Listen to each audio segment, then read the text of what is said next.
Bill Gates एक restaurant में जाते हैं। वहां पर खाना खाने के बाद वो वेटर को $10 देते हैं। ये देख वेटर का मुंह फूल जाता है। बिल गेट्स समझ जाते हैं और वेटर से पूछते हैं क्या हुआ। वेटर बोला, सर मैं ये सोच रहा था कि कल इसी टेबल पर आपकी बेटी ने मुझे $200 टिप दी और आप उनके पिता और रिचेस्ट मैन हैं, फिर भी आपने $10 टिप दी। तब बिल गेट्स हंसकर बोले कि वो एक रिचेस्ट मैन की बेटी है, पर मैं एक सामान्य वकील का बेटा हूं। अपना भूतकाल कभी ना भूलें। आपका गुजरा हुआ वक्त ही आपका सबसे बड़ा टीचर है। हमें कभी अपने पुराने दिन नहीं भूलने चाहिए। वर्तमान परिस्थितियों को देखकर घमंड नहीं करना चाहिए। कल कुछ थे, आज कुछ है और कल कुछ और होंगे। इसीलिए बिल गेट्स ने कहा है कि घमंड ना करना। जिंदगी में तकदीर बदलती रहती है, आईना वही रहता है, बस तस्वीर बदलती रहती है। घमंड आदमी के सोचने की, समझने की शक्ति को नष्ट कर देता है। घमंड में आदमी अपने को श्रेष्ठ और दूसरे को नीचा देखने लगता है। वह अपने घमंड के कारण इतना लापरवाह हो जाता है कि उसे न किसी की परवाह होती है, न खुद की स्थिति का ज्ञान। सच का ज्ञान होता है तब तक वह सब कुछ खो बैठता है। इसलिए हमें किसी भी चीज के लिए घमंड नहीं करना चाहिए। अगर जिंदगी को बेहतर बनाना है तो अपने एक एक पल को बेहतर बनाओ, जिंदगी खुद बेहतर बन जाएगी। बिल गेट्स कहते हैं कि मेरी टीचर कहती थी कि मुझे कोई भी जॉब नहीं देगा। वो बिल्कुल सही कहती थी, क्योंकि मैं खुद का साम्राज्य बनाने वाला था। IPS, IAS, डॉक्टर, इंजीनियर सालों में लाखों बनते हैं, लेकिन बिल गेट्स सदियों में कोई एक बनता है। अगर आप भी बिल गेट्स की तरह बनना चाहते हो तो बिल गेट्स की इन बातों को अपने जीवन में उतार लो, तो आप भी जीवन में उसी तरह कामयाब हो जाओगे।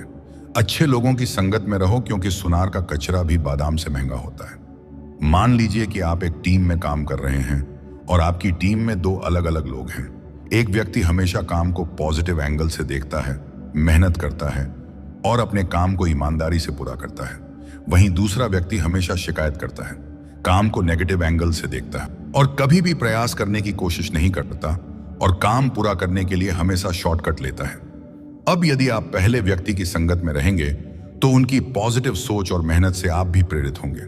आप उनकी एनर्जी को देखकर खुद भी अपनी मेहनत और समर्पण को बढ़ाएंगे। उनके साथ काम करने से आपके अंदर भी पॉजिटिव एनर्जी आएगी। उसको काम करता देखकर आपको भी काम करने का मन हो जाएगा। उसके साथ रहकर आपके सोचने का नजरिया ही बदल जाएगा। आप उनकी तरह सभी चीजों को पॉजिटिव नजरिए से देखने लगेंगे ना। इसके ऑपोजिट यदि आप दूसरे व्यक्ति के साथ रहेंगे तो उनकी नेगेटिव सोच से आपके अंदर भी ऐसे ही विचार आने लगेंगे। आप भी उसी की तरह बन जाएंगे। आप भी बिना प्रयास किए ही निराश हो सकते हैं और अपने लक्ष्यों को पूरा करने की कोशिश करना भी छोड़ दोगे। इसीलिए उनके साथ रहो जिसने लाइफ में कुछ बड़ा किया है या तो फिर कुछ बड़ा करने की सोच रखते हो। उनके साथ मत रहो जो कुछ बड़ा करने की सोच भी ना सकते हैं। ऐसे लोग से हमेशा दूर ही रहें। बिल गेट्स कहते हैं कि अगर आपकी जीवन में कुछ अलग करना है तो उन लोगों की बायोग्राफी पढ़िए जिन्होंने अलग किया है। आप ऐसा करेंगे तो आपके अंदर उनके जैसा सोचने की क्षमता आएगी और आप भी कुछ बड़ा काम कर सकेंगे। अगर लाइफ में कुछ बड़ा करना है तो मेहनत करनी पड़ेगी। व्हाट्सएप पर या फेसबुक पर DP अपडेट करने से कुछ नहीं होगा। खुद को अपडेट करके बेस्ट वर्जन में आना पड़ेगा, तभी दुनिया तुमको सलाम करेगी। अपडेट का मतलब ये नहीं कि नए कपड़े पहन लिए, बाल सेट कर लिए। अपनी सोच को अपडेट करो। आज की दुनिया में तेजी से बदलाव हो रहे हैं, हमें भी इस बदलाव के साथ खुद को अपडेट करना पड़ेगा। खुद को अपडेट करना मतलब है अपने आप को बेहतर बनाना और नई ऊंचाइयों को छूने की दिशा में कदम बढ़ाना। खुद को नई चुनौतियों का सामना करने के लिए तैयार करें। नए प्रोजेक्ट्स, नई जिम्मेदारियां और नए अनुभव आपको आगे बढ़ने में मदद करेंगे। 2-3 साल में मेहनत करके इतने आगे निकल जाओ कि तुम्हारा पीछा करने वालों को तुम रास्ते पर दिखाई भी ना दो। बिल गेट्स कहते हैं कि माइंडसेट हमेशा ऐसा रखना चाहिए, जो मुझे आता है वो मैं कर लूंगा, जो मुझे नहीं आता है वो मैं सीख लूंगा। अगर आपको कोई काम ना आता हो तो आप उसे तुरंत ना मत बोलो। भले ही वह काम आपको आता ना हो, पर उसे करने की ट्राई तो आप कर ही सकते हो। या तो फिर उस काम को सीख लो, क्योंकि सीखने की कोई उम्र नहीं होती। आप कभी भी कोई भी काम सीख सकते हो। बिल गेट्स हर साल 2 हफ्ते सबसे दूर चले जाते हैं, जिसमें वो अपने दोस्तों, परिवार, कंपनी सबसे उस हफ्ते बात नहीं करते। वो कुछ किताबें साथ ले जाते हैं। इस हफ्ते वो सिर्फ सोचते हैं कि उन्हें क्या करना है, कैसे करना है और नए आइडियाज के साथ वापस आते हैं। इस सोचने वाले हफ्ते में वो सही फैसले ले पाते हैं। हमें भी वैसा ही करना चाहिए। इस भाग दौड़ भरी जिंदगी से थोड़े दिनों की छुट्टी लेकर अपने आप को थोड़ा टाइम दो। आपको आगे क्या करना है, कैसे करना है, उसके बारे में सोचो।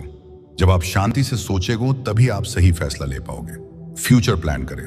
आप 10 साल बाद का भविष्य नहीं बता सकते, पर 10 साल तक की प्लानिंग तो कर सकते हैं। फिर उस 10 साल प्लानिंग को 5 साल में कैसे पूरा करें उसके बारे में सोचो, तभी आप बिल गेट्स की तरह बड़े मुकाम पर पहुंचोगे। बाहर निकलो, दुनिया देखो, लोगों से धोखा खाओ, अनुभव करो और मजबूत बनो। शक्ति ऐसे ही आएगी, वरना घर में पड़े पड़े कब उम्र गुजर जाती है पता नहीं चलता। इसीलिए घर से बाहर निकलोगे तभी आप लोगों से कुछ सीख पाओगे। जितने भी बड़े लोग हैं उसे आप देखना, वे कभी घर में नहीं रहते, वो पूरा देश घूमते रहते हैं, जिससे उसे लोगों का सही अनुभव होता है। भले आप पढ़े लिखे ना हो, पर आपके पास जिंदगी का तजुर्बा होना जरूरी है। उम्र थका नहीं सकती, ठोकरें गिरा नहीं सकती। अगर जिद हो जीतने की तो हार भी हरा नहीं सकती। अगर वीडियो अच्छा लगे तो लाइक, शेयर एंड सब्सक्राइब करना मत भूलना। धन्यवाद।